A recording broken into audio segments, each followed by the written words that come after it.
Hey, welcome back. So from here on out in this section, we're going to take a look at a bunch of built-in functions, spend maybe a minute on each, but there's quite a few of them to take a look at. And in this video, we're going to learn two. They're called any and all. So let me just show you. This is all. And what it does is it takes an iterable as an argument, and it returns true if all elements in the iterable are truthy. Or if it's empty, it also returns true. So we'll see a special case there. So for example, if we pass in all and then a list containing 0, 1, 2, 3, remember that 3, 2, and 1 are all truthy, but 0 is falsy. So all is going to return false. So this first example, we have a list comprehension, and it's going to take each character in EIO. So let's actually it'll be easier if I just go to my terminal. If I run this, I get this list, right? So if I run all on that, what do we expect to get? True. All elements are truthy. How about this? This is another list comprehension. Num for num in 4, 2, 10, 6, 8, if num mod 2 is 0.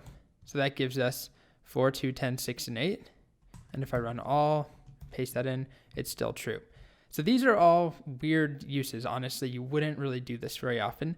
Let me now show you an example that you might do. So here I have a list I've defined called people, and it has a bunch of names. So if I wanted to know if all items in this list started with the letter C, I could do this, all, and then I can do a list comprehension, and we do something like name 0 equals uppercase C for name in people. Let me add a space here. So hopefully this makes sense what this list comprehension is going to do. And before I hit enter, I want you to think to yourself, what is this going to look like? This exact list comprehension, not the all. If I just pasted this right now, copy and pasted it, this returns true or false. So we're going to have a list of true or false values. So let me just show you. If I hit enter, we get true because all people start with the letter C in this list. But if I actually just ran this right now, all it gives me is true, true, true, true, true. And of course I could do people.append, and let's add in someone. How about a Christy with a K? And now if I rerun this, I get true, true, true, true, false.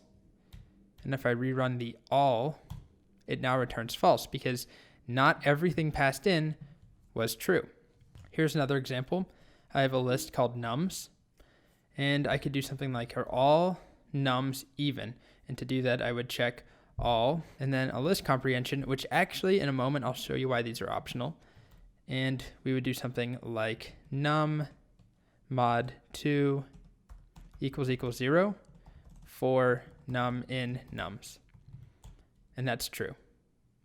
And if I changed nums and I added in 21 at the end, now it's false. Before I talk about why we actually don't have to do this list comprehension, let me introduce any, which is very similar, except it's the opposite. Well, it's not quite the opposite, but the way it works takes an iterable, and it will return true if any element of the iterable is truthy, instead of all of them being truthy. So in this case, if we run any on the same value here, we have 0, 1, 2, 3. Well, 0 is falsy, but 1 is truthy, so any returns true. So I could do any on nums and see if any number is odd. And that should be true. There is one odd number. So I just write num mod 2 equals 1 for num in nums. And that's true. And I could also do the same thing is any number even? That should be true as well. But if I tried to do something, if num mod 2 is equal to 2, that's not going to be the case for any of them, so that's false. And that will be false for any number, because what number could be divisible by 2 and have a remainder of 2? It's not possible. Okay, so that's any and all at the most basic level.